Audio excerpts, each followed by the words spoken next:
2019년 11월 서울 외곽의 한 작은 집.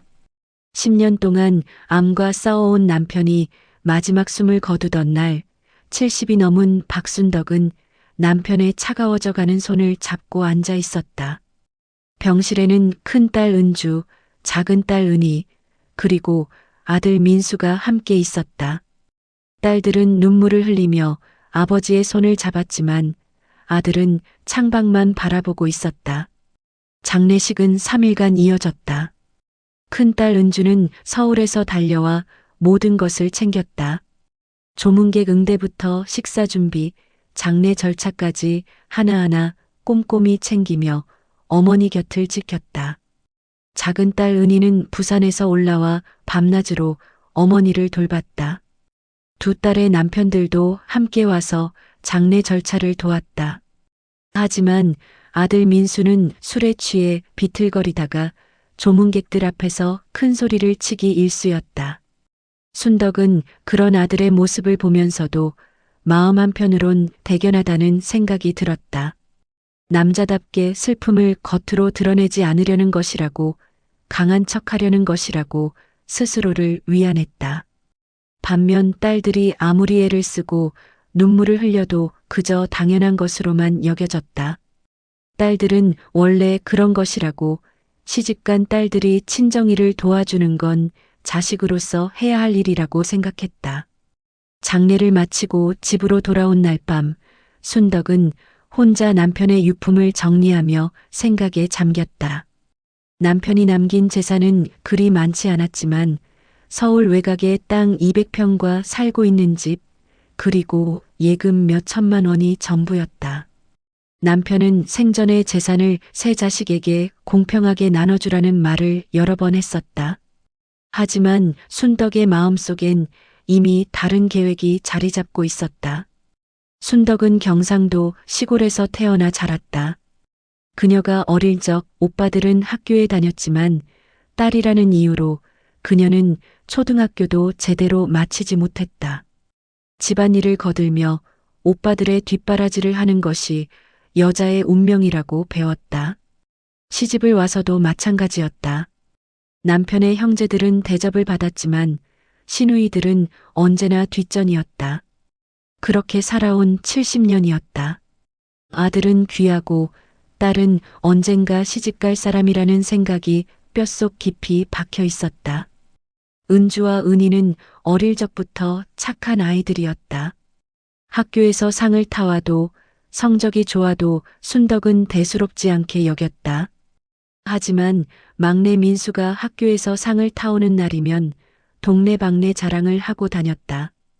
딸들이 대학에 가고 싶다고 할 때는 돈이 없다며 거절했지만 아들 민수가 대학에 가겠다고 하자 빚을 내서라도 보냈다. 딸들은 고등학교를 졸업하고 곧바로 취직을 했고 번 돈의 대부분을 집에 가져다 주었다. 그 돈은 고스란히 민수의 학비와 용돈이 되었다. 은주는 25에 성실한 직장인과 결혼했다. 남편 정호는 조용하고 착한 사람이었다. 결혼 후에도 은주는 친정을 자주 찾았고 명절이나 부모님 생신 때마다 빠짐없이 찾아왔다.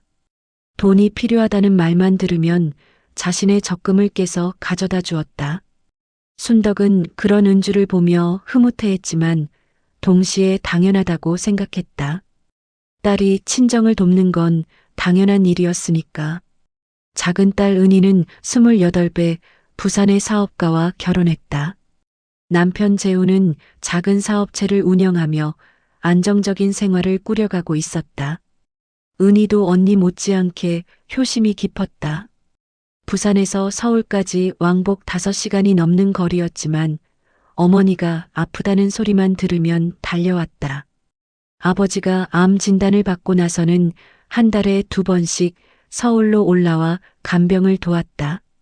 반면 아들 민수는 35이 넘도록 변변한 직장 하나 없이 이곳저곳을 전전했다. 대학을 졸업한 후 몇몇 회사에 다녀봤지만 번번이 적응하지 못하고 그만뒀다. 사업을 하겠다며 부모님께 돈을 받았었지만 번번이 실패했다. 결혼도 하지 않은 채 부모님 집에 얹혀 살며 용돈을 받아 쓰고 있었다. 순덕은 그런 아들이 안쓰러웠다. 세상이 아들을 알아보지 못하는 것이라고, 아들은 능력이 있는데 운이 따르지 않는 것뿐이라고 믿었다. 장례를 치른 지 일주일이 지났다. 은주가 어머니를 찾아와 조심스럽게 말을 꺼냈다.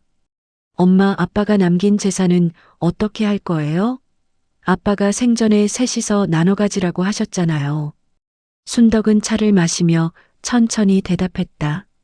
그건 천천히 생각해보자. 급할 것 없어. 하지만 순덕의 마음속엔 이미 결정이 내려져 있었다. 남편이 죽던 날 병실에서 남편의 마지막 숨소리를 들으며 그녀는 결심했다. 모든 재산을 아들에게 주기로. 딸들은 이미 시집을 갔으니 남편들이 먹여 살릴 것이다. 하지만 아들은 아직 결혼도 하지 않았고 변변한 직장도 없었다.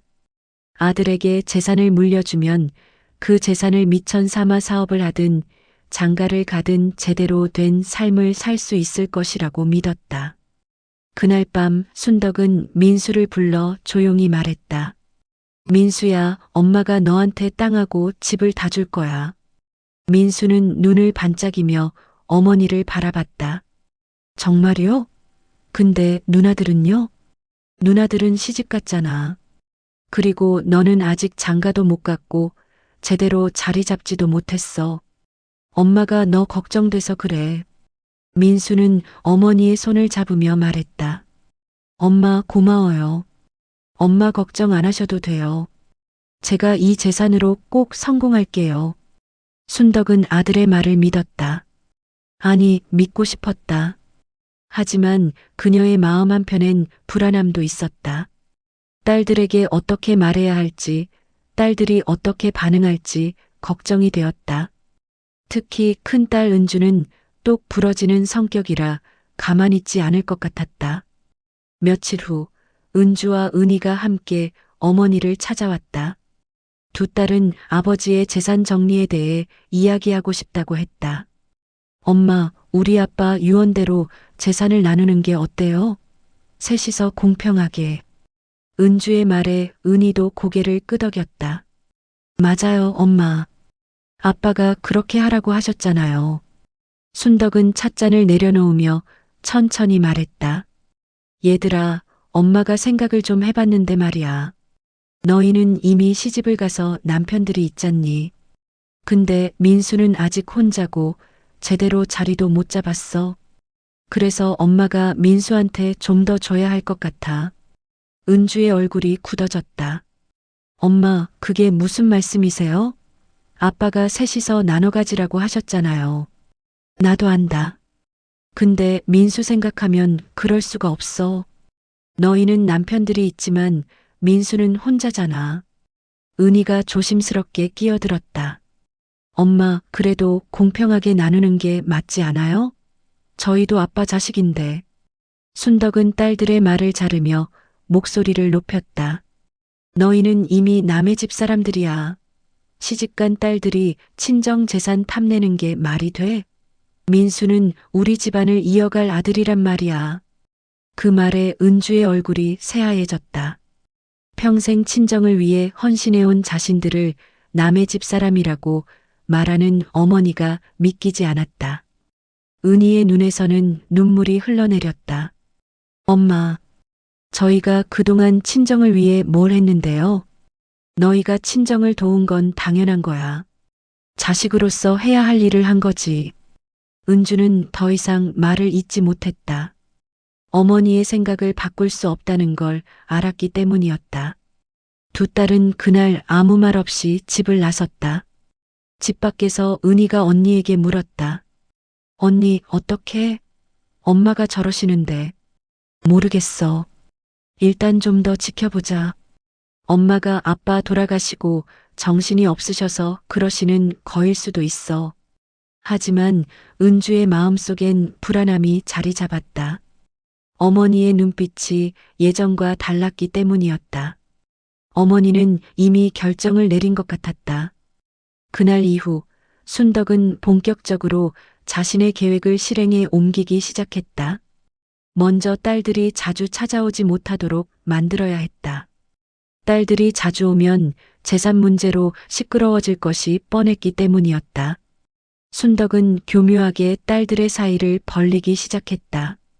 어느 날 은주가 혼자 어머니를 찾아왔을 때 순덕은 슬쩍 말을 꺼냈다. 은주야, 너 은희한테 들었니? 은희가 요즘 돈이 많이 생겼나 봐. 명품 가방을 새로 샀더라고. 그래요? 전 몰랐는데요. 근데 말이야, 은희가 엄마한테는 돈 한 푼 안 주더라고. 예전엔 그래도 용돈 좀 갖다 줬는데. 그 말은 거짓이었다. 은희는 여전히 매달 어머니께 용돈을 드리고 있었다. 하지만 은주는 어머니의 말을 믿었다.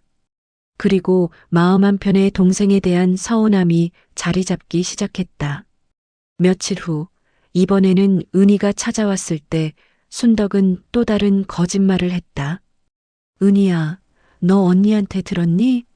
은주가 요즘 엄마한테 재산 빨리 정리하라고 자꾸 독촉한대. 네, 언니가요? 그래, 언니가 돈이 필요한가 봐. 자꾸 아빠 재산 언제 나누냐고 물어보더라고.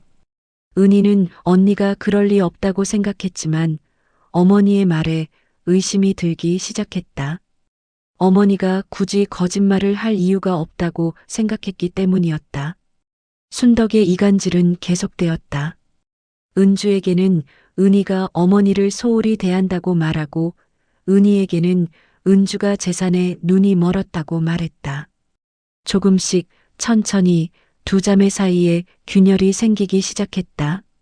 그러던 어느 날 은주와 은희가 우연히 어머니 집에서 마주쳤다.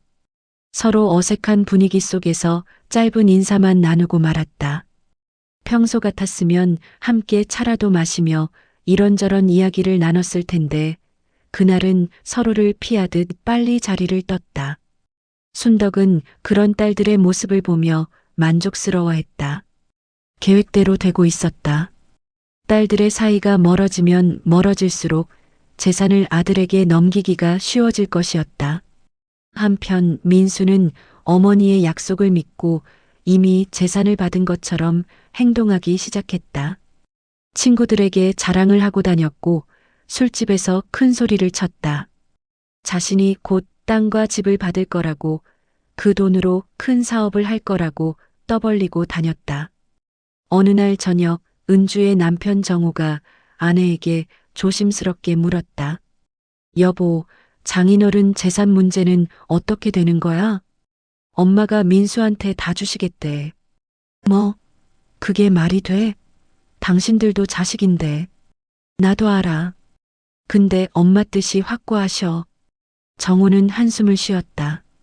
그는 장모의 편파적인 태도를 예전부터 알고 있었다. 하지만 아내가 워낙 착해서 참고 넘어가곤 했다. 이번에도 아내가 참을 거라고 생각했다. 비슷한 시각 부산에서도 은희와 남편 재훈이 비슷한 대화를 나누고 있었다. 당신 어머니가 정말 그러실 거야? 당신들한테는 한 푼도 안 주시고? 그러실 것 같아요. 엄마는 원래 민수 오빠만 생각하시니까. 그건 너무한 거 아니야? 당신도 딸인데 그동안 얼마나 친정을 도왔어. 재훈은 화가 났다. 아내가 그동안 친정을 위해 쏟아부은 시간과 돈이 얼마인데 이제 와서 남의 집 사람 취급을 받는다는 게 이해가 되지 않았다. 시간이 흐를수록 상황은 악화되었다. 순덕은 딸들에게 점점 더 모질게 대했고 아들에게는 더욱 관대해졌다. 명절이 되어도 딸들이 준비해온 음식에는 관심도 주지 않으면서 아들이 사온 싸구려, 과일 하나에는 크게 기뻐했다. 어느 추석 명절, 은주와 은희는 각자 명절 음식을 준비해서 어머니 댁을 찾아갔다. 두 딸은 며칠 전부터 정성스럽게 음식을 만들었다. 은주는 어머니가 좋아하시는 잡채와 전을 준비했고 은희는 갈비찜과 식혜를 만들어 왔다. 하지만 순덕은 딸들이 가져온 음식을 보고도 별다른 반응이 없었다. 그래, 수고했다. 짧은 한마디가 전부였다. 반면 민수가 마트에서 산 과일 한 상자를 들고 오자 순덕의 얼굴이 환하게 밝아졌다. 아이고, 우리 아들. 이런 거 사오느라 돈 많이 들었겠네. 고맙다, 아들. 은주와 은희는 서로 눈빛을 교환했다. 허탈한 마음이 들었지만 아무 말도 하지 않았다. 어머니와 다투고 싶지 않았기 때문이었다. 식사 자리에서 순덕은 계속해서 민수를 칭찬했다. 민수가 요즘 사업 구상을 하고 있대. 곧 큰일을 낼 거야. 민수는 건성으로 대답했다. 아, 그냥 생각만 하고 있어요. 생각만 해도 대단한 거지.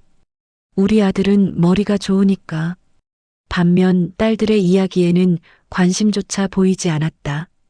은주가 회사에서 승진했다는 이야기를 꺼내자 순덕은 시큰둥하게 반응했다. 그래, 잘 됐네. 은희가 아들이 학교에서 상을 받았다는 이야기를 하자 순덕은 대충 듣고 화제를 돌렸다. 그나저나 민수야, 너 요즘 밥은 잘 먹니? 명절 저녁이 끝나고 딸들이 집을 나서자 민수는 어머니에게 물었다. 엄마, 언제 땅 명의를 제 이름으로 바꿀 거예요? 조금만 기다려. 누나들이 아직 아무것도 모르니까 시간을 좀 더 끌어야 해. 빨리 해주세요. 제가 그 땅으로 담보대출을 받아서 사업 자금을 마련하려고요. 순덕은 아들의 말에 기쁜 마음이 들었다. 아들이 드디어 뭔가를 하려고 한다는 것이 대견했다. 하지만 딸들 몰래 명의를 바꾸는 것이 쉽지 않다는 것도 알고 있었다. 좀 더 신중하게 계획을 세워야 했다. 그날 밤 은주는 남편에게 푸념을 늘어놓았다. 오늘 엄마가 민수 오빠한테만 잘해주시는 거 봤지? 응, 봤어. 너무 노골적이더라. 나 정말 서운해. 우리가 그동안 얼마나 친정을 도왔는데. 정호는 아내를 위로했지만 속으로는 화가 치밀었다. 장모의 태도가 갈수록 심해지고 있었기 때문이었다. 부산에서도 은희는 남편에게 같은 이야기를 하고 있었다. 오늘 엄마가 제가 준비한 음식은 거들떠보지도 않으시더라고요. 나도 봤어. 당신 며칠 동안 그거 준비하느라 고생했는데 제가 뭘 잘못한 걸까요? 당신은 잘못한 게 없어. 장모님이 아들만 생각하시는 거지. 재우는 아내가 안쓰러웠다. 부산에서 서울까지 왕복하며 친정을 돌보는 아내를 보면서 늘 대단하다고 생각했다. 하지만 장모는 그런 아내의 노력을 당연하게 여기고 있었다. 2020년이 되었다. 코로나19가 전국을 강타하면서 사람들의 만남이 제한되기 시작했다. 순덕은 이 상황을 기회로 삼았다. 딸들에게 연락을 하지 않고 혼자서 법무사를 찾아갔다. 남편 명의로 되어 있던 땅과 집을 자신의 명의로 바꾸는 상속 절차를 밟았다. 법무사는 물었다. 자녀분들도 다 동의하셨나요? 네, 다 동의했어요. 순덕은 거짓말을 했다. 법무사는 그 말을 믿고 절차를 진행했다. 몇 주 후 모든 재산이 순덕의 명의로 넘어왔다. 은주와 은희는 한참 뒤에야 이 사실을 알았다. 어느 날 은주가 우연히 집 서류를 정리하다가 아버지의 사망신고서를 보게 되었고 재산 상속이 이미 끝났다는 사실을 알게 되었다. 은주는 급히 은희에게 연락했다. 은희야, 엄마가 아빠 재산을 벌써 다 본인 명의로 돌렸대. 네. 언제요? 석 달 전에. 우리한테 아무 말도 없이. 두 자매는 충격에 빠졌다.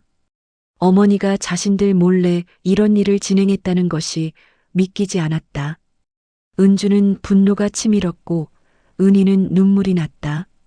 언니, 우리 엄마한테 물어봐야 하지 않을까요? 그래야지. 내가 엄마한테 전화할게.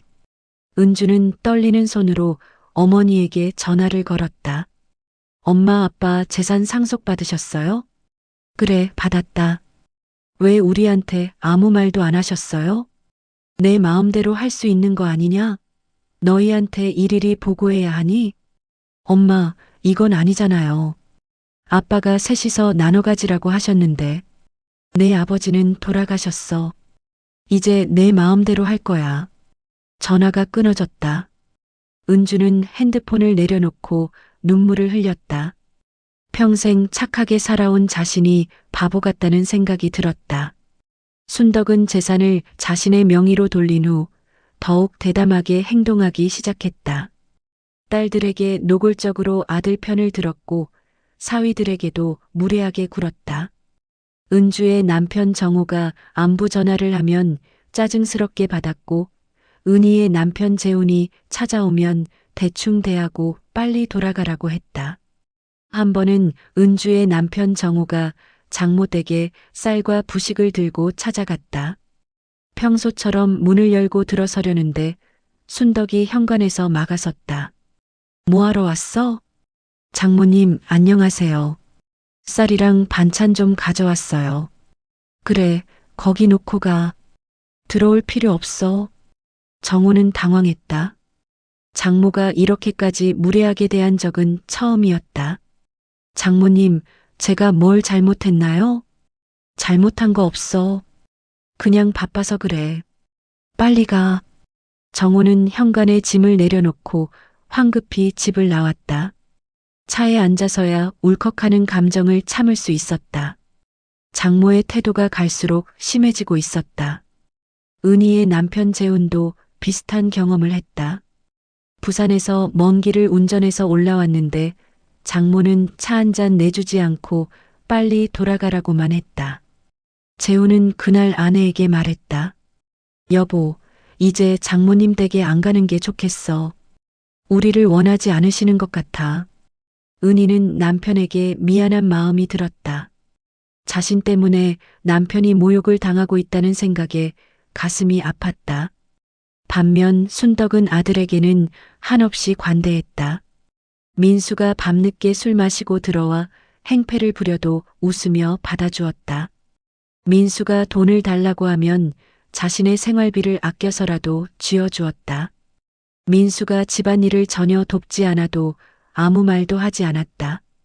어느 날 민수는 어머니에게 요구했다. 엄마, 이제 땅이랑 집을 제 명의로 바꿔주세요. 아직은 안 돼. 누나들이 가만히 있지 않을 거야. 그럼 언제요? 제가 그걸로 대출을 받아야 한다니까요. 조금만 더 기다려.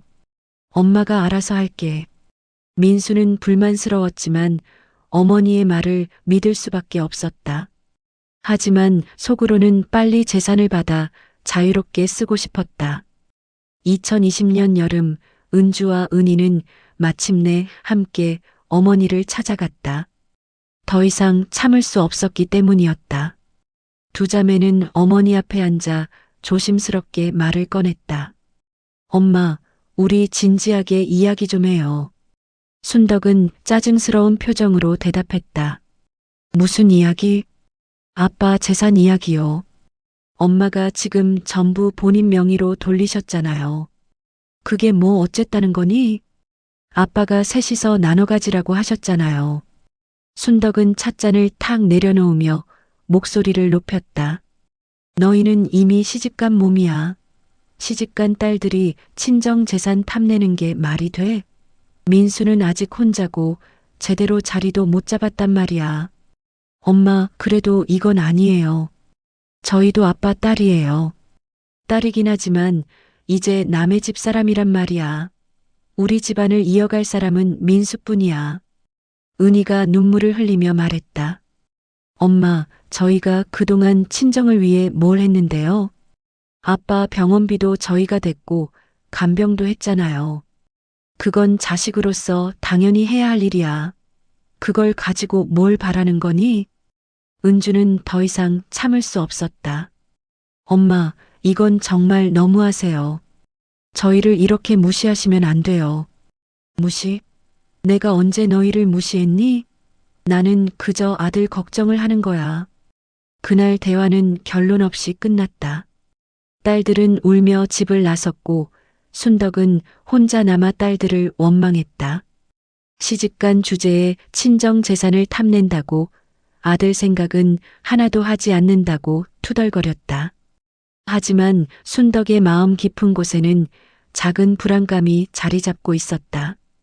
딸들의 눈물 어린 얼굴이 자꾸만 떠올랐기 때문이었다. 하지만 그녀는 그 불안감을 애써 무시했다. 자신의 선택이 옳다고 아들을 위한 것이라고 스스로를 설득했다. 그날 밤 순덕은 혼자 앉아 남편의 사진을 바라보았다. 남편이라면 뭐라고 했을까? 아마도 자신을 크게 나무랐을 것이다. 하지만 남편은 이미 없었다. 이제 모든 결정은 자신의 몫이었다. 순덕은 사진을 덮으며 중얼거렸다. 내가 하는 게 맞아. 아들을 위한 거야. 딸들은 나중에 이해할 거야. 하지만 그녀의 목소리는 떨리고 있었다. 자신도 모르게 의심이 생기기 시작했지만 이미 돌아갈 수 없는 길을 너무 많이 왔다는 것을 알고 있었다. 밤은 깊어가고 순덕은 어둠 속에 홀로 앉아 있었다. 그녀의 결심은 단단했지만 마음 한구석의 불안은 점점 커져가고 있었다. 이것이 과연 옳은 선택인지, 나중에 후회하지는 않을지, 그런 생각들이 머릿속을 맴돌았다. 하지만 다음 날 아침 순덕은 다시 확고한 표정으로 일어났다. 자신의 계획을 끝까지 밀고 나가기로 마음먹었다. 아들에게 모든 것을 주겠다는 그 결심만은 변함이 없었다. 아들에게 눈이 먼 어머니, 2부 마이너스 이간질과 배신. 2021년 봄이 왔다. 코로나19 상황은 여전히 계속되고 있었고 사람들 간의 거리는 점점 더 멀어지고 있었다. 순덕은 이 상황을 교묘하게 이용했다. 딸들에게 코로나 때문에 방문을 자제해달라고 말하면서도 아들 민수와는 매일같이 얼굴을 맞대고 지냈다.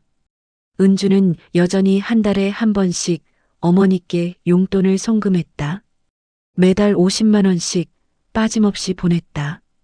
은희도 마찬가지였다. 부산에서 벌어들인 수입 중 일부를 항상 어머니께 드렸다. 하지만 순덕은 딸들의 이런 정성을 당연하게 여겼다. 고마워하기는커녕 더 많이 보내지 않는다며 불평했다. 어느 날 순덕은 은주에게 전화를 걸었다. 은주야, 엄마가 병원비가 좀 필요한데. 엄마, 어디 아프세요? 응, 무릎이 좀 아파서 병원에 가봐야 할 것 같아. 얼마나 필요하세요? 100만 원 정도면 될 것 같은데. 은주는 망설임 없이 송금했다. 어머니가 아프시다는데 돈을 아낄 수 없었다. 하지만 순덕은 그 돈을 병원비로 쓰지 않았다. 아들 민수가 친구들과 술을 마시겠다며 돈을 달라고 했기 때문이었다. 며칠 후 순덕은 이번에는 은희에게 전화를 걸었다. 은희야, 엄마가 보일러가 고장나서 고쳐야 하는데. 그러세요? 제가 수리기사 불러드릴까요? 아니, 그냥 돈만 보내줘. 내가 알아서 할게. 얼마나 필요하세요? 80만 원 정도. 은희도 바로 송금했다. 하지만 그 돈 역시 민수에게로 흘러갔다. 민수가 새 핸드폰을 사고 싶다고 했기 때문이었다. 순덕은 이런 식으로 딸들에게서 돈을 받아 아들에게 주는 일을 반복했다. 딸들은 어머니의 거짓말을 전혀 눈치채지 못했다. 착한 딸들은 어머니가 설마 거짓말을 할 리 없다고 믿었기 때문이었다. 한편 순덕의 이간질은 계속되었다. 은주가 방문했을 때는 은희의 험담을 했고 은희가 방문했을 때는 은주의 험담을 했다. 처음에는 작은 거짓말로 시작했지만 시간이 갈수록 거짓말의 크기는 점점 커져갔다. 어느 날 은주가 어머니를 찾아왔을 때 순덕은 심각한 표정으로 말했다. 은주야, 너 은희한테 들었니? 은희가 엄마 재산을 자기가 관리하겠다고 했대. 네? 은희가요? 응, 엄마가 늙었으니까 재산을 자기가 관리해 주겠다고. 부산에서 사업하는 남편이 관리해 주면 이자도 많이 받을 수 있다나 뭐라나. 은희가 그런 말을 했다고요? 그래.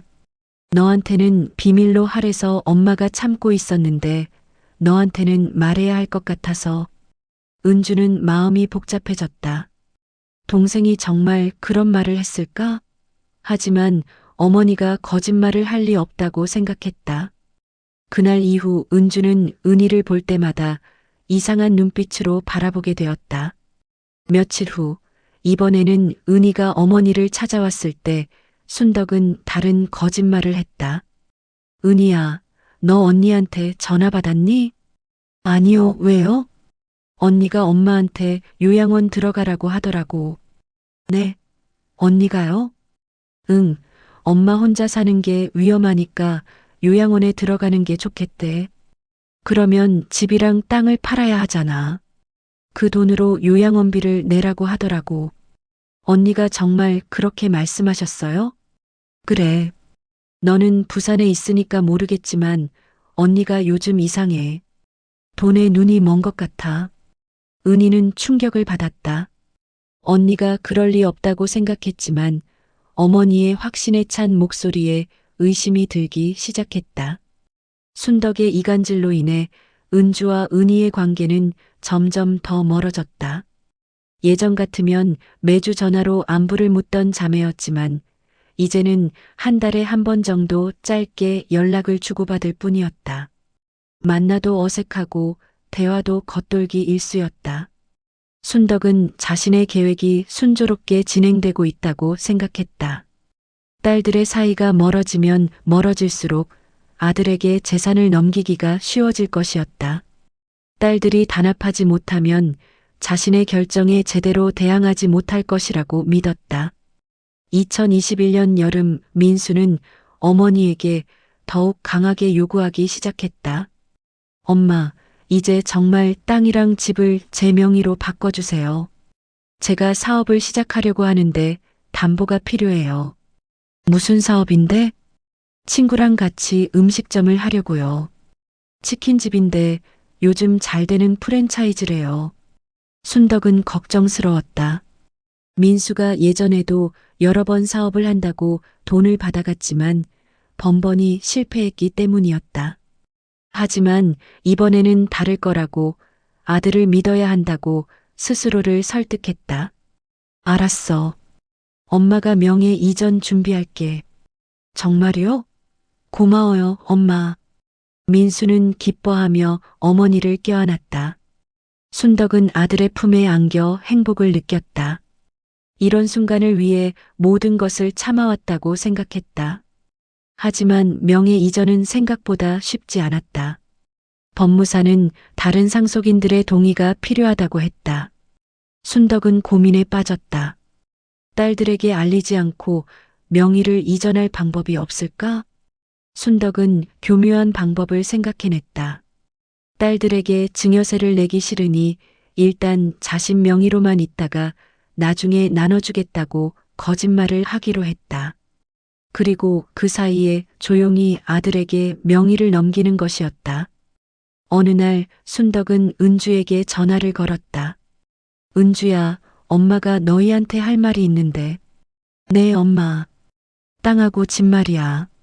지금 너희한테 나눠주면 증여세를 엄청 내야 한대. 그래서 일단 엄마 명의로 있다가 나중에 증여세가 적게 나올 때 너희한테 나눠줄게.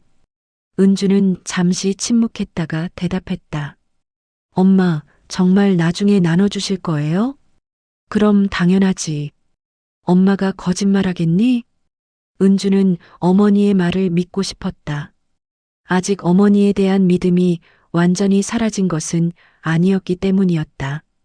순덕은 같은 이야기를 은희에게도 했다.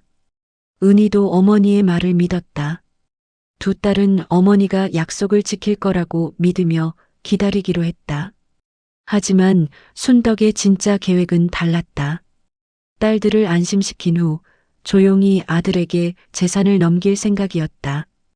2021년 가을 순덕은 법무사를 찾아가 아들 앞으로 명예 이전 절차를 시작했다. 어르신, 다른 자녀분들도 동의하셨나요? 네, 다들 동의했어요. 아들한테 주는 게 좋겠다고 했어요. 순덕은 또다시 거짓말을 했다. 법무사는 의심스러워하면서도 고객의 말을 믿고 절차를 진행했다. 한편 순덕은 사위들을 더욱 노골적으로 괴롭히기 시작했다. 은주의 남편 정우가 전화를 하면 짜증스럽게 받았고 방문하면 문전박대했다. 은희의 남편 재훈에게는 더욱 심했다. 어느 날 재훈이 아내와 함께 장모댁을 방문했을 때 일이었다. 재훈은 정성스럽게 준비한 선물을 들고 갔다. 장모가 좋아하시는 과일과 건강식품이었다. 하지만 순덕은 선물을 받아보지도 않고 말했다. 이런 거 사올 시간에 너희 부산집이나 잘 챙겨라. 쓸데없는데 돈 쓰지 말고. 재훈은 당황했다. 장모님, 그냥 건강하시라고 준비한 건데요. 건강은 내가 알아서 챙긴다. 너희는 너희나 잘 살아라. 은희가 어머니를 말렸다. 엄마, 그게 무슨 말씀이세요? 재훈 오빠가 정성껏 준비한 건데. 정성? 시집간 딸 남편이 장모한테 정성을 쏟을 시간이 어디 있어? 그 시간에 돈이나 더 벌어라. 재훈은 모욕감을 느꼈다. 하지만 장모와 싸우고 싶지 않아 참았다. 은희는 남편에게 미안한 마음뿐이었다. 집으로 돌아가는 차 안에서 재훈이 말했다. 여보, 이제 정말 장모님 댁에 안 갔으면 좋겠어. 매번 모욕당하는 것 같아서 힘들어. 미안해요. 우리 엄마가 원래 그런 분이 아니었는데. 아빠 돌아가시고 나서 많이 변하셨어요. 나는 괜찮은데 당신이 걱정돼. 당신이 받는 스트레스가 얼마나 크겠어. 은희는 눈물을 흘렸다. 어머니와 남편 사이에서 자신이 너무나 초라하게 느껴졌다. 비슷한 일이 은주의 가정에서도 벌어졌다. 정호도 장모의 무례한 대우에 지쳐갔다. 어느 날 정호는 아내에게 솔직하게 말했다. 여보, 장모님이 너무 심하신 것 같아. 우리한테는 항상 차갑게 대하시면서 처남한테만 잘해주시잖아. 알아요. 저도 답답해요. 그리고 장모님이 당신 동생한테 안 좋은 말씀을 하시는 것 같던데. 당신들 사이를 이간질하시는 거 아니야? 설마요. 엄마가 그러실 리 없어요. 하지만 은주도 속으로는 의심하고 있었다. 어머니의 말과 행동이 점점 이상해지고 있었기 때문이었다. 2021년 겨울 명의 이전이 완료되었다. 순덕 명의였던 땅과 집이 모두 민수의 명의로 바뀌었다. 순덕은 이제 법적으로 아무것도 소유하지 않게 되었지만 아들에게 모든 것을 물려주었다는 뿌듯함에 행복했다. 민수는 명의 이전 서류를 받아들고 기뻐했다. 엄마 고마워요. 이제 제가 사업을 시작할 수 있겠어요. 그래, 잘해라. 엄마는 너만 믿는다. 엄마는 여기서 계속 사시면 돼요. 이 집은 엄마 집이나 마찬가지예요. 순덕은 아들의 말에 감동했다. 자신의 선택이 옳았다고 확신했다. 하지만 명예 이전 후 민수의 태도가 조금씩 변하기 시작했다. 예전처럼 어머니에게 자주 연락하지 않았고 집에도 자주 오지 않았다. 사업 준비로 바쁘다는 핑계였다. 어느 날 순덕이 민수에게 전화를 걸었다. 민수야, 요즘 왜 이렇게 연락이 없니? 엄마 바빠요. 사업 준비하느라 정신이 없어요. 그래도 가끔은 얼굴 좀 보여줘야지. 알았어요. 시간 나면 갈게요. 하지만 민수는 좀처럼 오지 않았다. 순덕은 외로웠지만 아들이 사업 준비로 바쁘다고 생각하며 위안을 삼았다. 한편 딸들은 아직 명예 이전 사실을 몰랐다. 순덕은 딸들에게 아무 말도 하지 않았다. 나중에 알게 되면 그때 가서 설명하면 된다고 생각했다. 2022년 봄 은주는 우연히 어머니의 집 등기부등본을 확인하게 되었다. 다른 일로 서류를 정리하다가 집 명의가 동생 민수로 바뀐 것을 발견했다. 은주는 믿을 수 없었다. 엄마가 민수 오빠한테 집을 넘겼어? 은주는 급히 은희에게 전화를 걸었다. 은희야, 너 알고 있었어? 엄마가 집이랑 땅을 민수 오빠한테 다 넘겼대. 네. 언제요? 작년에. 우리한테 아무 말도 없이. 은희는 충격에 빠졌다. 어머니가 증여세 때문에 기다리자고 했던 말이 모두 거짓말이었다는 것을 깨달았다. 언니, 이거 너무한 거 아니에요? 너무해. 엄마가 우리한테 거짓말을 한 거야. 두 자매는 분노와 배신감에 휩싸였다. 평생 착하게 살아왔고 친정을 위해 헌신했는데 결국 아무것도 받지 못하게 되었다. 더 큰 문제는 어머니가 거짓말을 했다는 사실이었다. 은주와 은희는 함께 어머니를 찾아가기로 했다. 더 이상 참을 수 없었다. 두 자매는 어머니 집 앞에서 만나 함께 문을 두드렸다. 엄마, 저희예요. 문 열어주세요. 순덕은 딸들이 함께 온 것을 보고 불안해했다. 무슨 일인지 짐작이 갔기 때문이었다. 무슨 일이니? 엄마, 저희 얘기 좀 해야 할 것 같아요. 세 사람은 거실에 마주 앉았다. 은주가 먼저 입을 열었다. 엄마, 집이랑 땅을 민수 오빠한테 넘기셨죠? 순덕은 잠시 침묵하다가 대답했다. 그래, 넘겼다. 왜 우리한테 말씀 안 하셨어요? 말해봤자 너희가 반대할 것 뻔하잖아. 은희가 눈물을 흘리며 말했다. 엄마, 그래도 이건 아니잖아요. 엄마가 우리한테 증여세 때문에 나중에 준다고 하셨잖아요. 그게 다 거짓말이었어요? 거짓말이 아니라 계획이 바뀐 거야. 민수가 지금 당장 필요하다고 해서 넘긴 거야. 민수 오빠는 필요하고 우리는 필요 없어요? 저희도 아빠 딸이에요. 순덕은 목소리를 높였다. 너희는 시집 갔잖아. 시집간 딸들은 친정 재산 받으면 안 돼. 민수는 우리 집안을 이어갈 아들이란 말이야. 그게 무슨 옛날 생각이에요? 요즘 시대에 그런 생각을 하는 사람이 어디 있어요? 옛날이든 요즘이든 내 생각은 그래. 아들이 집안을 이어가야 해. 은주는 어머니를 똑바로 바라보며 말했다. 엄마, 저희가 그동안 친정을 위해 뭘 했는지 알아요? 아빠 병원비, 간병비, 생활비. 저희가 얼마나 많은 걸 도왔어요. 근데 이제 와서 저희를 남의 집 사람 취급하시는 거예요? 그건 자식으로서 당연히 해야 할 일이었어. 그걸 가지고 뭘 바라는 거니? 은희가 소리쳤다. 바라는 게 아니에요. 최소한의 공정함을 원하는 거예요. 저희도 아빠 자식이라고요. 순덕은 딸들의 말에 귀를 막았다. 너희는 이미 남편들이 있어. 근데 민수는 혼자야.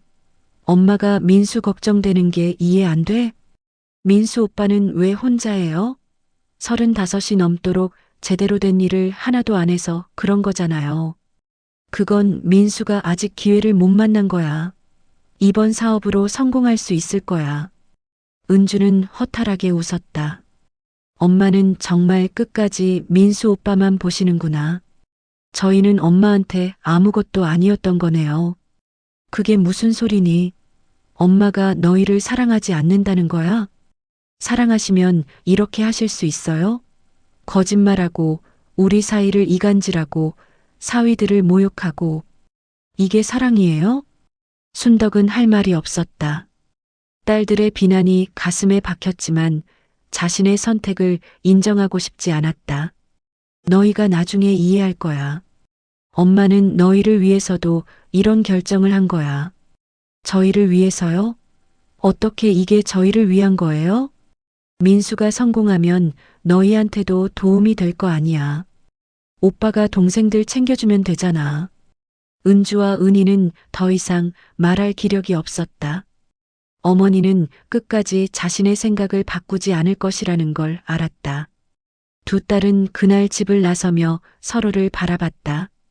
그리고 깨달았다. 어머니가 그동안 자신들의 사이를 이간질해왔다는 것을. 서로에 대한 나쁜 말들이 모두 어머니의 거짓말이었다는 것을. 언니, 우리 바보 같았네요. 엄마 말만 믿고 서로 의심했잖아요. 그러게. 엄마가 우리 사이를 갈라놓으려고 일부러 그런 거였어. 두 자매는 서로를 껴안으며 울었다. 어머니에 대한 배신감보다 더 큰 것은 서로를 의심했던 자신들에 대한 자책감이었다. 언니, 이제 어떻게 해요? 모르겠어. 일단 집에 가서 생각해보자. 그날 밤 은주는 남편에게 모든 상황을 이야기했다. 정호는 분노했다. 그게 말이 돼? 장모님이 어떻게 그럴 수가 있어? 나도 믿기지 않아. 우리 엄마가 이런 사람이었던 줄 몰랐어. 이제 어떻게 할 거야? 모르겠어. 법적으로 뭔가 할 수 있을까? 글쎄, 변호사랑 상담해봐야 할 것 같은데. 부산에서도 은희와 재훈이 비슷한 대화를 나누고 있었다. 여보, 이건 정말 너무한 거 아니야? 장모님이 당신한테 거짓말을 한 거잖아. 알아요. 저도 화가 나요. 법적으로 대응해야 하는 거 아니야? 언니랑 상의해봐야 할 것 같아요. 며칠 후 은주와 은희는 변호사를 찾아갔다. 변호사는 상황을 듣고 난 후 고개를 저었다. 어머님이 본인 명의의 재산을 아들에게 증여하신 거라면 법적으로 막을 방법이 없습니다. 유언장이 있었다면 모를까? 그럼 저희는 아무것도 할 수 없다는 말씀이세요? 네, 안타깝지만 그렇습니다. 어머님이 생존해 계시고 본인 의사로 증여를 하신 거라면 자녀들이 이의를 제기할 수 없습니다. 두 딸은 절망했다. 법적으로도 어쩔 수 없다는 것이 너무나 억울했다. 변호사님, 그럼 저희는 그냥 포기해야 하는 건가요? 법적으로는 그렇습니다. 하지만 가족 간의 대화를 통해 해결할 수는 있을 것 같은데요. 대화가 안 통해요. 엄마는 자기 생각만 하시니까요. 변호사 사무실을 나오며 은주가 말했다. 은희야, 우리 이제 어떻게 해야 할까? 모르겠어요, 언니. 너무 억울하고 화가 나요. 나도. 근데 엄마한테 계속 매달려봤자 소용없을 것 같아. 그럼 우리 그냥 포기하는 거예요? 포기라기보다는 거리를 두는 거지. 더 이상 상처받고 싶지 않아. 두 자매는 무거운 마음으로 각자의 집으로 돌아갔다. 그날 이후 딸들은 어머니와의 연락을 줄이기 시작했다. 용돈도 보내지 않았고 전화도 받지 않았다. 순덕은 딸들의 변화를 느꼈지만 대수롭지 않게 여겼다. 잠시 삐친 것뿐이라고 나중에 다시 연락할 거라고 생각했다. 중요한 것은 아들에게 재산을 물려주었다는 사실이었다. 그것만으로도 만족스러웠다. 하지만 순덕의 마음 한편에는 불안감이 자리 잡고 있었다. 딸들의 차가운 눈빛이 자꾸만 떠올랐고 밤에 잠을 이루기 힘들었다. 혹시 자신이 잘못한 것은 아닐까 하는 생각이 들 때도 있었다. 그럴 때마다 순덕은 아들을 떠올렸다. 민수가 성공하면 모든 게 괜찮아질 거라고, 딸들도 나중에 이해할 거라고 스스로를 위안했다. 하지만 그 위안은 갈수록 허약해져만 갔다. 2022년 여름 민수는 재산을 받은 지 반년이 지났지만 여전히 사업을 시작하지 않았다. 치킨집을 하겠다던 말은 온데간데없고 친구들과 술을 마시며 시간을 보내기 일쑤였다. 순덕은 아들에게 여러 번 물었지만 민수는 핑계만 늘어놓았다. 엄마, 지금 사업 아이템을 찾고 있어요. 좋은 기회가 나타날 때까지 기다려야 해요. 그래도 너무 오래 걸리는 거 아니니? 엄마는 사업을 몰라요. 타이밍이 중요하다니까요. 순덕은 아들의 말을 믿고 기다렸다. 하지만 민수의 행동은 점점 더 이상해졌다. 집에 자주 오지 않았고 전화도 잘 받지 않았다. 어머니가 필요한 것이 있어서 연락해도 바쁘다며 대충 대답하고 끊어버렸다. 어느 날 순덕이 보일러가 고장나서 민수에게 전화를 걸었다. 민수야, 엄마 집 보일러가 고장났는데 좀 와줄 수 있니? 엄마, 지금 바빠요. 수리기사 부르세요. 돈이 없어서 그러는데. 엄마, 제가 지금 사업 준비하느라 여유가 없어요. 누나들한테 전화해 보세요. 누나들은 연락이 안 돼. 그럼 할 수 없죠. 나중에 제가 돈 생기면 드릴게요. 전화가 끊어졌다. 순덕은 허탈했다. 자신이 모든 재산을 준 아들이 이렇게까지 냉정할 줄은 몰랐다. 하지만 곧 아들을 변호하기 시작했다. 바빠서 그런 거라고, 사업 준비로 신경 쓸 겨를이 없는 거라고 스스로를 설득했다. 순덕은 할 수 없이 딸들에게 전화를 걸었다. 하지만 은주와 은이 모두 전화를 받지 않았다. 몇 번을 더 시도했지만 마찬가지였다. 딸들이 자신을 피하고 있다는 것을 알았지만 인정하고 싶지 않았다. 결국 순덕은 이웃에게 돈을 빌려 보일러를 수리했다. 70이 넘은 노인이 이웃에게 손을 벌리는 것이 얼마나 창피한 일인지 뼈저리게 느꼈다. 하지만 아들에게는 말하지 않았다. 아들의 마음을 무겁게 하고 싶지 않았기 때문이었다. 2022년 가을, 순덕은 건강이 나빠지기 시작했다. 무릎도 아프고 소화도 잘 안 되고 밤에 잠도 잘 오지 않았다. 병원에 가야 할 것 같았지만 돈이 없었다. 딸들에게 보내달라고 부탁하고 싶었지만 딸들이 전화를 받지 않았다. 어느 날 저녁 순덕은 용기를 내서 민수에게 전화를 걸었다. 민수야, 엄마가 요즘 몸이 안 좋은데 병원비 좀 도와줄 수 있니? 엄마, 제가 지금 돈이 없어요. 그래도 조금만. 10만 원만 있어도 병원에 갈 수 있는데. 엄마, 제가 진짜 지금 한 푼도 없어요. 사업 준비하느라 다 썼어요. 민수야, 엄마가 너한테 집이랑 땅을 다 줬잖니. 그거로 대출 받으면 되지 않니? 민수는 짜증스럽게 대답했다. 엄마, 그게 그렇게 쉬운 일이에요? 대출도 조건이 있다니까요. 저도 돈 없으니까 누나들한테 부탁하세요. 누나들은 연락이 안 돼. 그럼 어쩔 수 없죠. 엄마가 알아서 하세요. 저도 바빠요.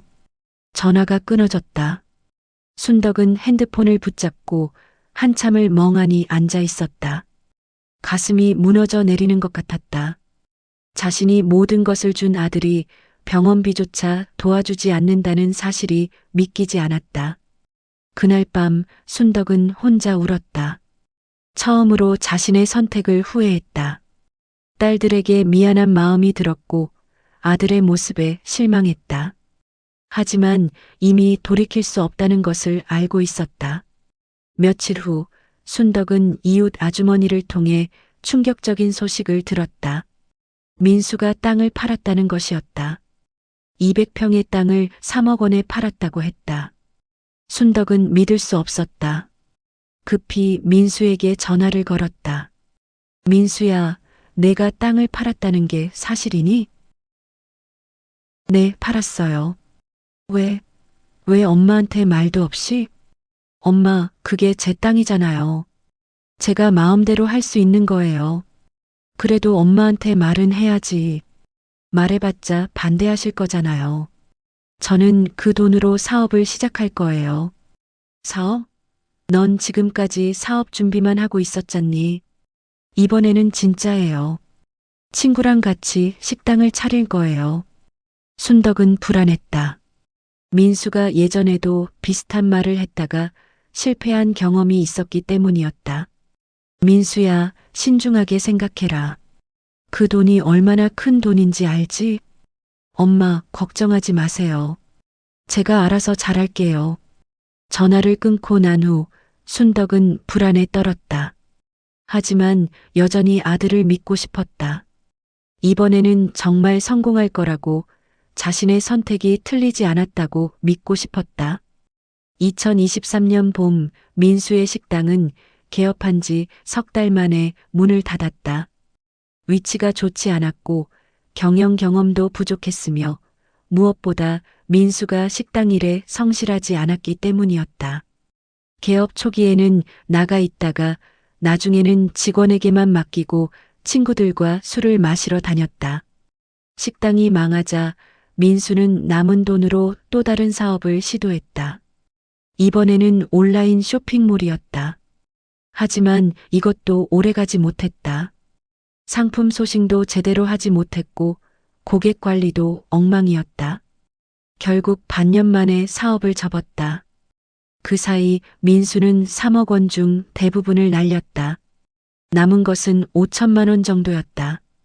민수는 불안해지기 시작했다. 돈이 바닥나면 어떻게 살아야 할지 막막했다. 순덕은 아들의 실패 소식을 듣고 충격에 빠졌다. 땅을 판 돈을 거의 다 날렸다는 사실이 믿기지 않았다. 하지만 여전히 아들을 탓하지 못했다.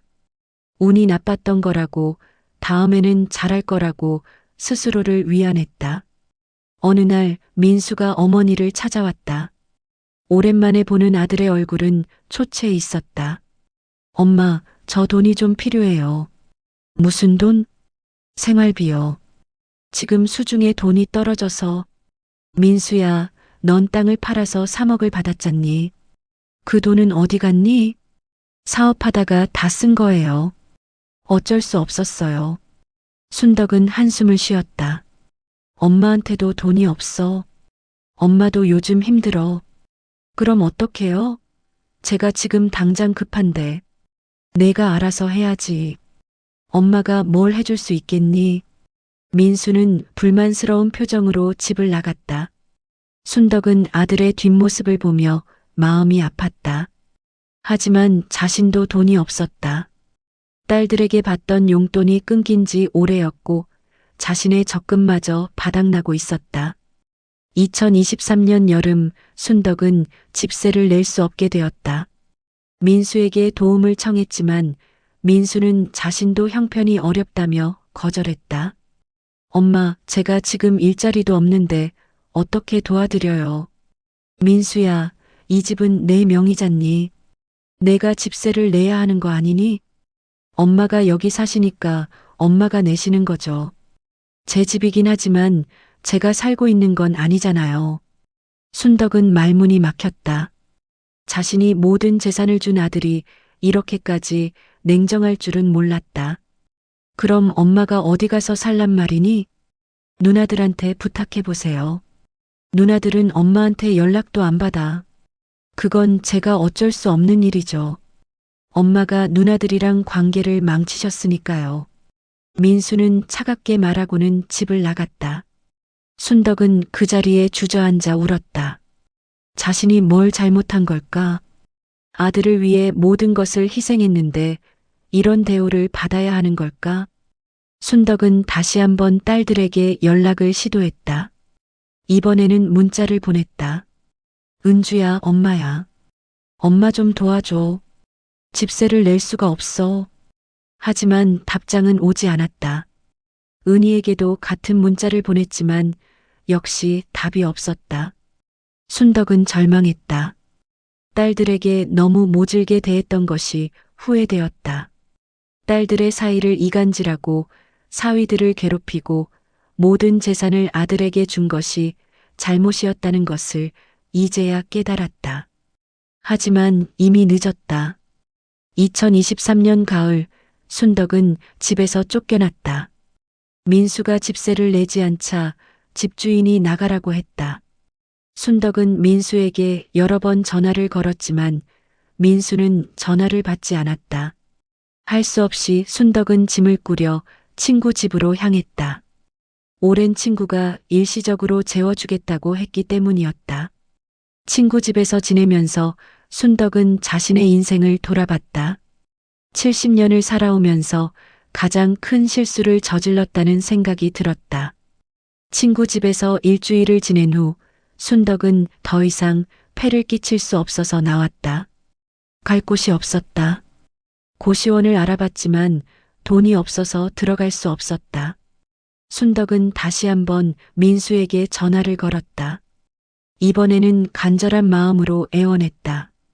민수야, 제발 전화 좀 받아라. 엄마가 지금 갈 데가 없어. 하지만 민수는 전화를 받지 않았다. 문자를 보내도 답이 없었다. 아들이 자신을 버린 것이었다. 순덕은 공원 벤치에 앉아 밤을 지새웠다. 70이 넘은 노인이 거리에서 떠돌아야 하는 신세가 되었다. 차가운 바람이 뼛속까지 파고들었지만 마음의 추위가 더 심했다. 며칠 후 순덕은 복지관을 찾아갔다. 사회복지사는 순덕의 이야기를 듣고 안타까워했다. 어르신, 자녀분들께 연락해 보셨어요? 아들은 전화를 안 받고 딸들은 엄마를 피하고 있어요. 왜 피하시는데요? 엄마가 잘못해서. 순덕은 그동안의 일을 이야기했다. 어떻게 딸들을 무시하고 아들에게만 재산을 줬는지, 어떻게 딸들의 사이를 이간질했는지, 어떻게 사위들을 괴롭혔는지 모두 털어놨다. 사회복지사는 순덕의 이야기를 듣고 한숨을 쉬었다. 어르신, 어렵겠지만 딸분들께 진심으로 사과하셔야 할 것 같아요. 이미 늦었어요. 딸들이 엄마 연락을 받지 않아요. 그래도 계속 시도해 보세요. 그리고 일단 임시 쉼터에 머무실 수 있도록 도와드릴게요. 순덕은 노숙인 쉼터에 들어갔다. 70평생 이렇게 초라한 신세가 될 줄은 꿈에도 몰랐다. 밤마다 천장을 바라보며 눈물을 흘렸다. 딸들의 얼굴이 떠올랐고 남편의 얼굴이 떠올랐다. 남편이 살아 있었다면 이렇게까지 되지는 않았을 것이다. 어느 날 순덕은 쉼터에서 건강검진을 받았다. 의사는 심각한 표정으로 말했다. 어르신, 당뇨가 심하시고 혈압도 매우 높으세요. 정밀 검사를 받아보셔야 할 것 같은데요. 돈이 없어요. 기초생활수급자 신청을 해보세요. 그러면 의료비 지원을 받으실 수 있어요. 순덕은 수급자 신청을 했지만 아들 민수가 재산을 가지고 있다는 이유로 거절당했다. 법적으로 민수가 부양 의무자였기 때문이었다. 어르신, 아들분께서 부양을 거부하신다는 각서를 받아오시면 신청이 가능합니다. 순덕은 민수를 찾아갔다. 민수는 작은 원룸에서 살고 있었다. 집은 지저분했고 민수의 얼굴은 피폐해 보였다. 민수야. 민수는 어머니를 보고 놀랐다. 엄마, 어떻게 여기를. 민수야, 엄마가 부탁이 있어. 순덕은 사정을 설명했다. 부양 거부각서를 써달라고 부탁했다. 민수는 잠시 망설이다가 말했다. 엄마, 제가 지금 형편이 어려워요. 집도 곧 나가야 할 것 같고, 그래도 내 명의로 된 집이 있잖니. 그 집도 팔 생각이에요. 지금 빚이 있어서. 순덕은 충격을 받았다. 집까지 팔겠다고? 그럼 넌 어디서 살려고? 모르겠어요. 일단 빚부터 갚아야죠. 민수야, 그 집은 내 아버지가 평생 모아서 산 집이야. 그걸 어떻게 파니? 엄마, 저도 어쩔 수 없어요. 제가 지금 진짜 힘들어요. 순덕은 아들의 눈을 바라봤다. 그 눈에서 예전의 따뜻함을 찾을 수 없었다. 차갑고 이기적인 눈빛만 있을 뿐이었다. 민수야, 엄마가 너한테 뭘 잘못했니? 엄마가 너한테 집도 주고 땅도 줬는데 이렇게 대하는 거니? 민수는 짜증스럽게 대답했다. 엄마가 알아서 준 거잖아요. 제가 달라고 했어요? 엄마가 누나들이랑 사이를 망쳐놓고 이제 와서 저한테 책임 떠넘기지 마세요. 뭐? 엄마가 누나들한테 잘했으면 누나들이 지금쯤 엄마를 돌봤을 거예요. 근데 엄마가 누나들을 남의 집사람 취급하면서 저한테만 잘해줬잖아요. 이제 그 대가를 치르는 거죠. 순덕은 아들의 말에 가슴이 무너져 내렸다. 자신이 그렇게 아끼고 사랑한 아들이 이렇게까지 냉정할 줄은 몰랐다. 민수야, 엄마가 너 때문에 모든 걸 희생했는데 엄마가 알아서 한 거잖아요. 제가 뭘 강요했어요? 엄마 마음대로 한 거 가지고 저한테 왜 그러세요? 민수는 소리를 지르며 어머니를 밀어냈다. 순덕은 비틀거리다가 벽에 부딪혔다. 엄마, 이제 그만 가세요. 저도 힘들어요. 순덕은 울면서 민수의 집을 나왔다. 계단을 내려가면서 여러 번 비틀거렸다. 온몸에 힘이 빠진 것 같았다. 그날 밤 순덕은 쉼터로 돌아가지 못하고 길거리를 헤맸다. 어디로 가야 할지 알 수 없었다. 공원 벤치에 앉아 밤하늘을 바라봤다. 별들이 차갑게 빛나고 있었다. 순덕은 자신의 인생을 돌아봤다. 70년을 살아오면서 무엇을 위해 살았던 걸까? 아들을 위해 모든 것을 희생했는데 결국 아들에게 버림받았다. 딸들에게 잘했더라면 이렇게까지 되지는 않았을 것이다. 후회가 밀려왔다. 은주와 은희의 얼굴이 떠올랐다. 착하고 효심 깊었던 딸들. 평생 친정을 위해 헌신했던 딸들. 자신은 그런 딸들을 어떻게 대했던가. 남의 집 사람이라고 무시하고 사위를 이간질하고 사위들을 괴롭혔다. 순덕은 핸드폰을 꺼내 딸들의 번호를 바라봤다. 전화를 걸고 싶었지만 용기가 나지 않았다. 딸들이 전화를 받을 리 없다는 것을 알고 있었다. 자신이 너무 큰 잘못을 저질렀기 때문이었다. 밤은 깊어갔고 순덕은 벤치에서 잠이 들었다. 꿈속에서 남편을 만났다. 남편은 슬픈 표정으로 순덕을 바라보고 있었다. 당신, 내가 뭐라고 했소? 아이들에게 공평하게 나눠주라고 했잖소. 미안해요. 제가 잘못했어요. 이제 와서 후회해도 소용없소. 당신이 선택한 길이요. 남편은 사라졌고 순덕은 울면서 잠에서 깼다. 새벽 공기는 차가웠고 몸은 떨리고 있었다. 다음 날 아침 순덕은 병원에 실려갔다. 공원에서 쓰러진 것을 지나가던 사람이 발견한 것이었다. 의사는 당뇨 합병증과 고혈압으로 위험한 상태라고 했다. 제대로 치료를 받지 않으면 생명이 위험할 수도 있다고 경고했다.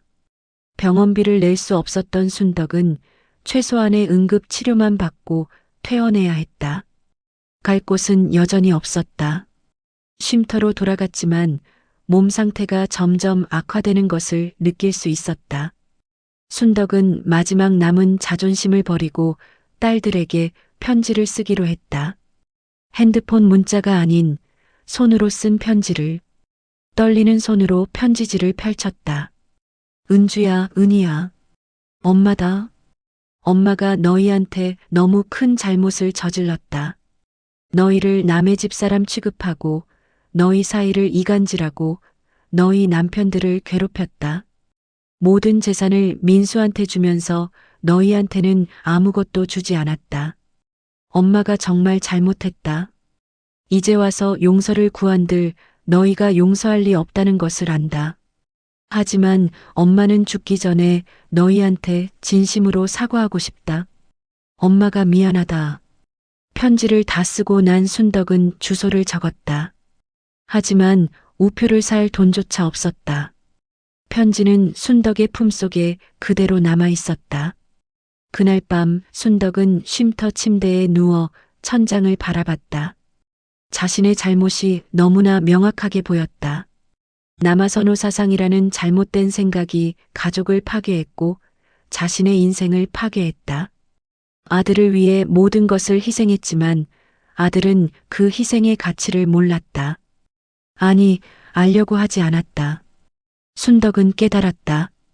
진짜 효심은 강요에서 나오는 것이 아니라는 것을, 사랑은 공평하게 나눠줄 때 돌아온다는 것을. 하지만 그 깨달음은 너무 늦게 왔다. 2024년 겨울, 순덕의 건강은 급격히 악화되었다. 당뇨 합병증으로 시력이 흐려졌고 다리에 통증이 심해졌다. 제대로 된 치료를 받지 못해 상태는 날로 나빠졌다. 쉼터 직원들은 걱정했지만 순덕을 도울 방법은 제한적이었다. 어느 날 쉼터 사회복지사가 순덕을 찾아왔다. 어르신, 따님들께 연락 한 번 더 시도해 보시는 게 어떨까요? 어르신 건강이 정말 안 좋으세요. 소용없어요.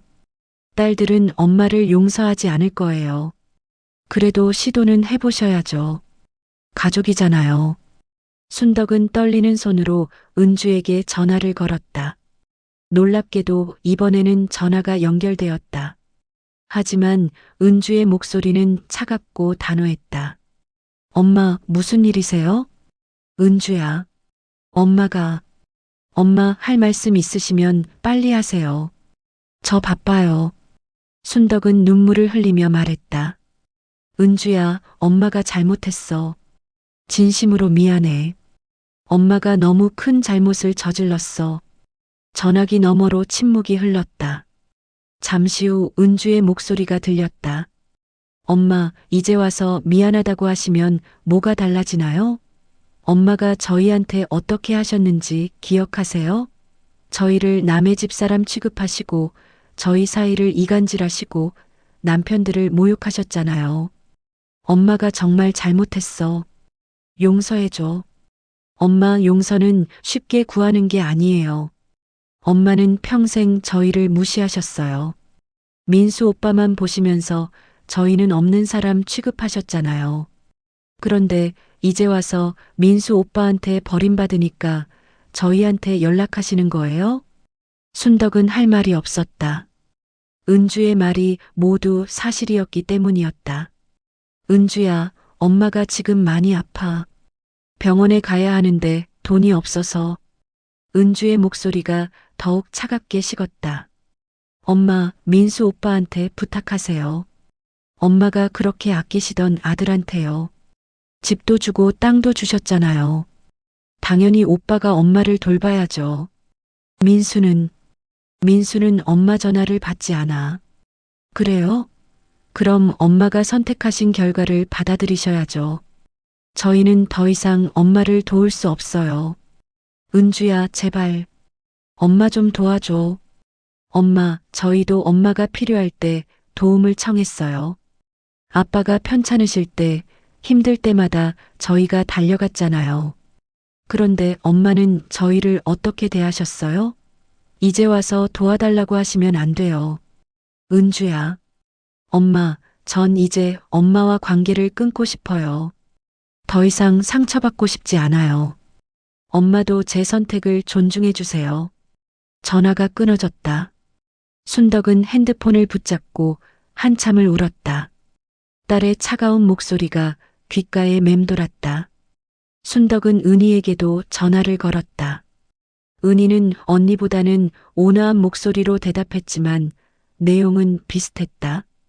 엄마, 저도 엄마를 용서할 수 없어요. 엄마가 저희한테 하신 일들을 생각하면 아직도 가슴이 아파요. 은희야, 엄마가 정말 잘못했어. 너무 늙고 아파서 그때의 잘못을 뼈저리게 느끼고 있어. 엄마, 늙고 아프다고 해서 과거가 지워지는 건 아니에요. 엄마는 평생 저희를 차별하셨어요. 아들이 귀하다고, 딸은 시집가면 남의 집 사람이라고 하시면서요. 엄마가 잘못 생각했어. 너희가 진짜 소중한 딸들이었는데. 은희는 한숨을 쉬었다. 엄마, 이제 와서 그런 말씀하시면 안 돼요. 너무 늦었어요. 저도 이제 엄마와의 관계를 정리하고 싶어요. 더 이상은 못 참겠어요. 은희야, 제발. 엄마, 제 남편도 엄마를 용서하지 않아요. 엄마가 저희 남편한테 어떻게 하셨는지 기억하세요? 부산에서 먼 길을 운전해서 왔는데 차 한 잔 안 주시고 쫓아내셨잖아요. 미안해. 정말 미안해. 미안하다고 다 해결되는 건 아니에요. 엄마, 이제 정말 연락하지 마세요. 저희도 저희 삶이 있어요. 전화가 끊어졌다. 순덕은 바닥에 주저앉았다. 딸들이 자신과의 관계를 완전히 끊기로 결심했다는 것을 알 수 있었다. 그리고 그것은 모두 자신의 잘못 때문이었다. 며칠 후 순덕은 쉼터에서 쓰러졌다. 급히 병원으로 옮겨졌지만 상태는 심각했다. 의사는 당뇨 합병증으로 인한 다발성 장기 손상이라고 진단했다. 제때 치료를 받지 못해 병이 너무 깊어진 것이었다. 병원에서 순덕은 홀로 누워 있었다. 아무도 찾아오지 않았다. 아들도 딸들도 아무도. 옆 병상의 환자들은 가족들의 방문을 받으며 웃고 떠들었지만 순덕의 병상은 항상 조용했다. 어느 날 밤 순덕은 간호사에게 부탁했다. 제 가방에서 편지 좀 꺼내 주실래요? 간호사는 순덕의 가방에서 구겨진 편지를 꺼냈다. 순덕이 딸들에게 쓰려고 했던 편지였다. 이 편지를 딸들에게 보내주실 수 있나요? 물론이죠. 주소를 알려주세요. 순덕은 떨리는 목소리로 주소를 알려주었다.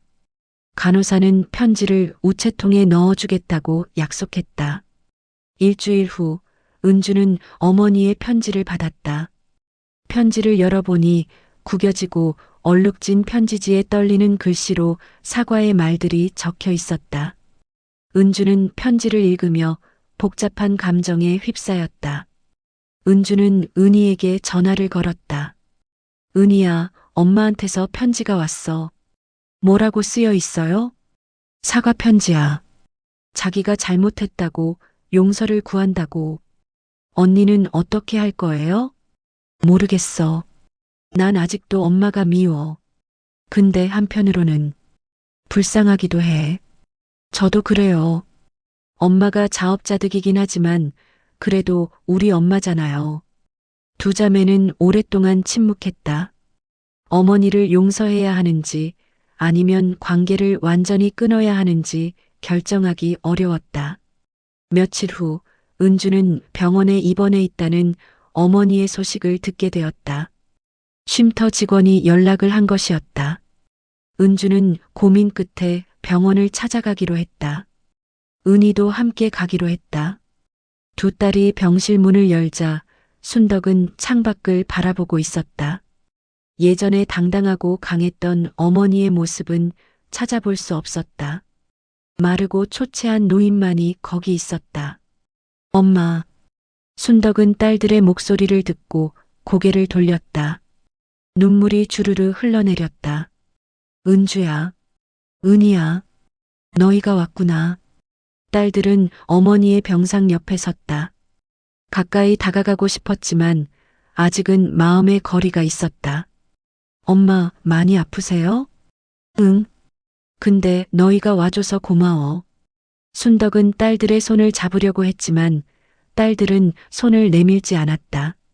순덕은 손을 거두며 말했다. 엄마가 너무 큰 잘못을 저질렀어. 너희를 남의 집 사람 취급하고 너희 사이를 이간질하고 너희 남편들을 모욕했어. 모든 재산을 민수한테 주면서 너희한테는 아무것도 주지 않았지. 엄마가 정말 잘못했어. 은주가 차갑게 말했다. 엄마, 이제 와서 사과하시면 뭐가 달라지나요? 아무것도 달라지지 않는다는 거 알아. 근데 엄마가 죽기 전에 너희한테 진심으로 사과하고 싶었어. 엄마가 평생 잘못 살았어. 아들이 귀하다는 생각에 사로잡혀서 정작 소중한 것들을 잃어버렸어. 은희가 물었다. 민수 오빠는 어디 있어요? 모르겠어. 연락이 안 돼. 민수도 엄마를 버렸어. 엄마가 그렇게 모든 걸 주신 아들이 엄마를 버렸어요? 응. 민수는 땅도 팔고 집도 팔겠다고 했어. 사업 실패하고 빚이 있대. 엄마한테 병원비조차 안 주더라. 은주는 씁쓸하게 웃었다. 엄마가 그렇게 믿으시던 아들이 그렇게 했어요? 이제야 깨달으신 거예요? 진정한 효는 성별로 결정되는 게 아니라는 걸. 순덕은 고개를 끄덕였다. 너무 늦게 깨달았어. 엄마가 바보였어. 너희가 진짜 효자였는데 엄마가 너희를 못 알아봤어. 은희가 눈물을 흘리며 말했다. 엄마, 저희가 얼마나 상처받았는지 아세요? 평생 친정을 위해 헌신했는데 남의 집사람 취급받았을 때 얼마나 가슴이 아팠는지. 미안해. 정말 미안해. 순덕은 계속 눈물을 흘렸다. 딸들도 울었다. 하지만 그들 사이의 벽은 여전히 높았다. 은주가 말했다. 엄마, 저희는 엄마를 용서할 수 없어요. 아직은 엄마가 하신 일들이 너무 커요. 하지만 병원비는 저희가 낼게요. 엄마가 아파서 치료를 못 받는 건 차마 볼 수 없으니까. 고마워. 너희가 정말 착한 딸들이구나. 착한 게 아니에요. 그냥 우리 양심 때문이에요. 엄마를 용서한 건 아니에요. 은희도 말했다. 맞아요. 엄마, 저희는 엄마를 도와드리겠지만 예전처럼은 안 돼요. 엄마가 저희한테 하신 일들은 너무 깊은 상처를 남겼어요. 순덕은 고개를 끄덕였다. 딸들의 마음을 이해할 수 있었다. 자신이 저지른 잘못이 너무 컸기 때문이었다. 그날 이후 은주와 은희는 어머니의 병원비를 댔다. 하지만 자주 찾아오지는 않았다. 일주일에 한 번 정도 짧게 들러서 어머니의 상태를 확인하고 갔다. 예전처럼 따뜻한 대화를 나누지는 않았다. 필요한 말만 간단히 주고받을 뿐이었다. 순덕은 그런 딸들을 원망할 수 없었다. 모든 것이 자신의 잘못이라는 것을 알고 있었기 때문이었다. 한편 민수는 결국 집마저 팔았다. 아버지가 평생 모아서 산 집을 민수는 빚을 갚는 데 써버렸다. 집을 판 돈으로 빚을 갚고 나니 남은 것은 거의 없었다. 민수는 고시원으로 들어갔고 일용직일을 하며 근근히 살아가기 시작했다. 어느 날 민수는 우연히 어머니가 병원에 입원해 있다는 소식을 들었다. 양심의 가책을 느낀 민수는 병원을 찾아갔다. 하지만 병실 문 앞에서 멈칫했다. 어머니를 만날 용기가 나지 않았다. 그때 병실에서 은주와 은희가 나왔다. 두 누나와 마주친 민수는 어색하게 인사했다. 누나들. 은주는 차갑게 민수를 바라봤다. 오빠, 여기 왜 왔어요? 엄마가 많이 아프시다고 들어서. 그래요. 엄마는 많이 아프세요. 오빠가 그렇게 만드셨으니까요. 누나, 나도. 은희가 끼어들었다. 오빠가 엄마한테 어떻게 하셨는지 우리 다 알아요. 엄마가 오빠한테 모든 걸 줬는데 오빠는 엄마를 버렸잖아요. 나도 어쩔 수 없었어. 내 형편도 어려웠다고. 은주가 냉정하게 말했다. 어려우면 조금이라도 도와드렸어야죠. 엄마가 거리에서 떠돌아다니실 때 오빠는 뭐 했어요? 엄마가 병원비가 없어서 치료를 못 받으실 때 오빠는 어디 있었어요? 민수는 할 말이 없었다. 오빠, 우리는 오빠를 용서할 수 없어요. 오빠는 엄마의 잘못된 사랑을 받고 자라서 이기적인 사람이 됐어요. 그건 오빠 잘못이기도 하지만 엄마 잘못이기도 하죠. 누나들, 미안해. 미안하다고 하지 마세요. 오빠가 정말 미안하다면 이제부터라도 제대로 살아보세요. 엄마한테 받은 재산을 다 날린 것도 모자라 엄마를 버리는 건 정말 최악이에요. 두 누나는 민수를 지나쳐갔다. 민수는 그들의 뒷모습을 바라보며 자신의 삶을 돌아봤다. 어머니에게 모든 것을 받았지만 그것을 지키지 못했다. 아니, 제대로 쓰지 못했다. 사업도 실패하고 재산도 날리고 결국 어머니마저 버렸다. 민수는 병실 문 앞에 섰다. 하지만 문을 열 용기가 나지 않았다. 어머니를 만나면 뭐라고 말해야 할지 알 수 없었다. 결국 민수는 병실 문을 열지 못하고 병원을 나왔다. 순덕은 병상에 누워 그 모든 것을 알고 있었다. 문 밖에서 아들과 딸들이 대화하는 소리를 들었다. 아들이 병실 문 앞까지 왔다가 들어오지 못하고 간 것도 알고 있었다. 순덕은 눈물을 흘렸다. 자신이 그렇게 아끼고 사랑했던 아들이 자신을 만날 용기조차 없는 비겁한 사람이 되었다. 그것은 모두 자신의 잘못된 교육과 편애 때문이었다. 며칠 후 순덕의 상태는 조금 나아졌다. 의사는 퇴원해도 괜찮다고 했다. 하지만 갈 곳이 없었다. 쉼터로 돌아갈 수밖에 없었다. 은주와 은희는 상의 끝에 어머니를 요양원에 보내기로 했다. 비용은 두 딸이 반반씩 부담하기로 했다. 민수에게도 연락을 했지만 민수는 형편이 어렵다며 거절했다. 요양원으로 가는 날 순덕은 딸들에게 말했다. 너희가 엄마한테 이렇게까지 해주는데 엄마는 너무 부끄러워. 엄마, 우리가 하는 건 최소한의 도리예요. 사랑이나 용서는 아니에요. 알아. 엄마가 너희 사랑을 받을 자격이 없다는 거. 엄마, 우리는 엄마를 미워해요. 하지만 그렇다고 엄마를 방치할 수는 없어요. 그건 우리 양심이 허락하지 않으니까요. 순덕은 고개를 끄덕였다. 딸들의 마음을 이해할 수 있었다. 요양원에서의 생활이 시작되었다. 순덕은 하루하루를 후회 속에서 살았다.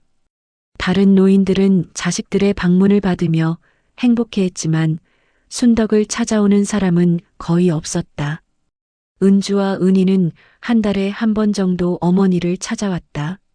하지만 오래 머물지는 않았다. 필요한 것이 있는지 확인하고 금방 돌아갔다. 따뜻한 대화는 없었다. 민수는 단 한 번도 어머니를 찾아오지 않았다. 어느 날 요양원에서 가족의 날 행사가 열렸다. 많은 노인들이 자식들과 손주들의 방문을 받았다. 웃음소리와 대화소리가 요양원을 가득 채웠다. 하지만 순덕의 방은 조용했다. 아무도 오지 않았다. 순덕은 창밖을 바라보며 생각했다. 만약 시간을 되돌릴 수 있다면 자신은 어떻게 할까? 아마도 딸들에게 잘했을 것이다.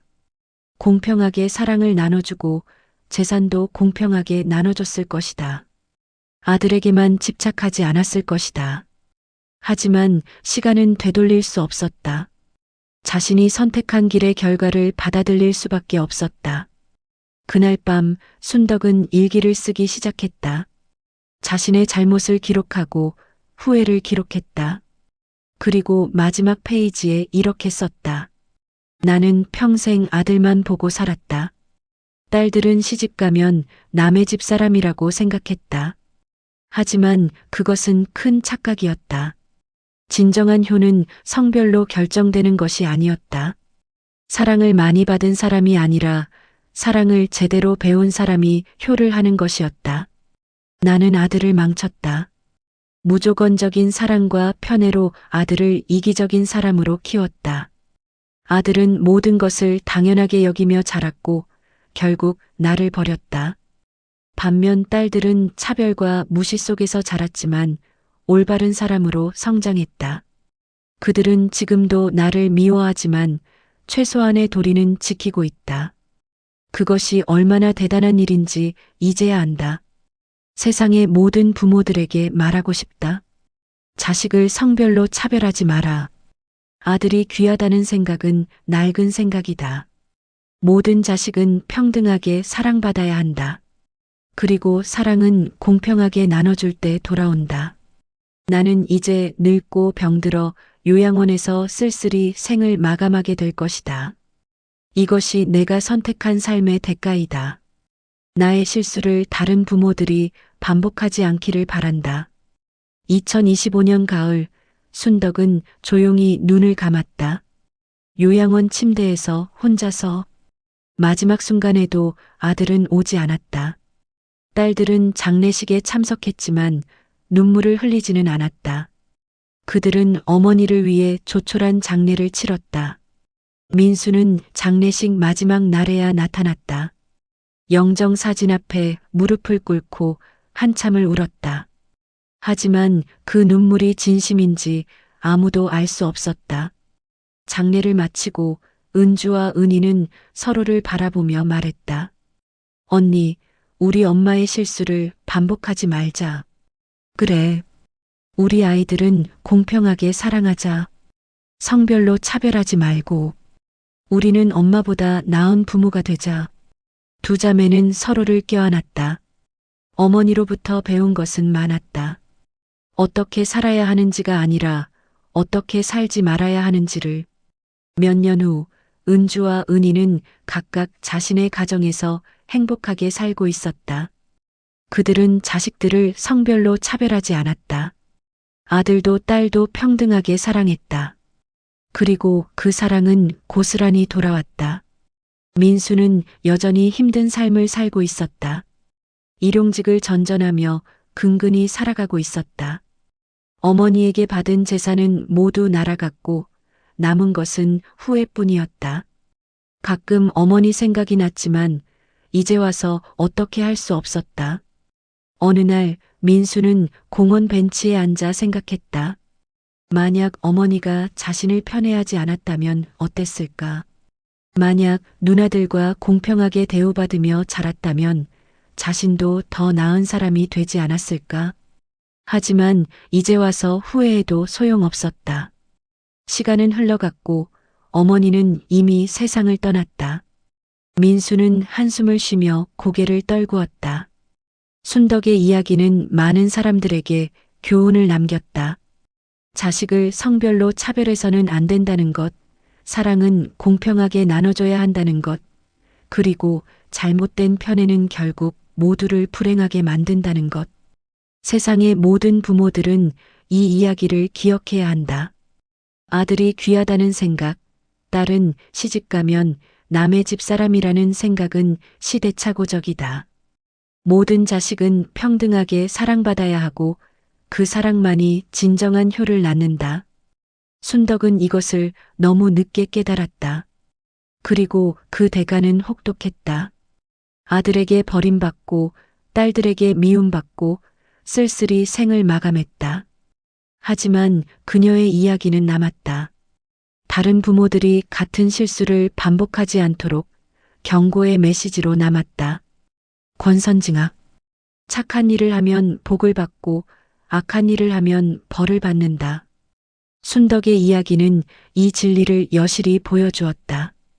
딸들을 차별하고 아들만 편애한 대가로 그녀는 모든 것을 잃었다. 반면 은주와 은희는 어머니의 차별에도 불구하고 올바르게 자랐다. 그들은 어머니를 용서하지는 못했지만 최소한의 도리는 지켰다. 그리고 그들의 착한 심성은 자신들의 삶에서 복으로 돌아왔다. 이것이 순덕의 이야기가 우리에게 남긴 교훈이다. 가족의 진정한 의미, 올바른 부모 노릇, 그리고 공평한 사랑의 중요성.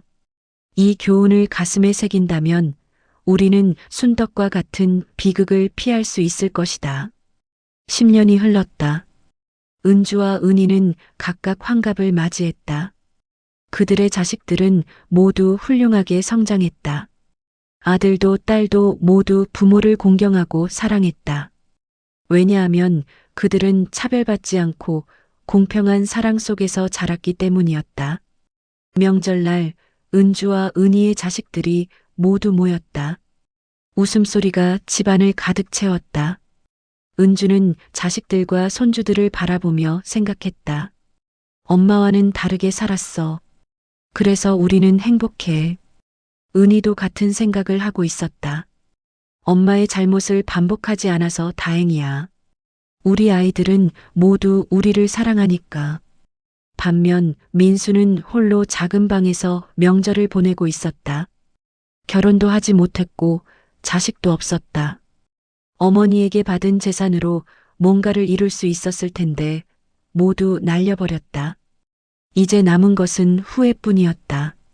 민수는 창밖을 바라보며 중얼거렸다. 엄마, 제가 잘못 살았어요. 엄마가 저를 너무 사랑해 주셔서 저는 세상을 잘못 알고 자랐어요. 이제 와서 깨달았어요. 진짜 사랑은 공평한 거였어요. 편애는 사랑이 아니었어요. 하지만 어머니는 이미 없었다. 민수의 후회를 들어줄 사람은 아무도 없었다. 순덕의 이야기는 이렇게 끝났다. 하지만 그 교훈은 계속해서 전해진다. 자식을 차별하지 마라. 공평하게 사랑하라. 그것이 진정한 부모의 도리이다.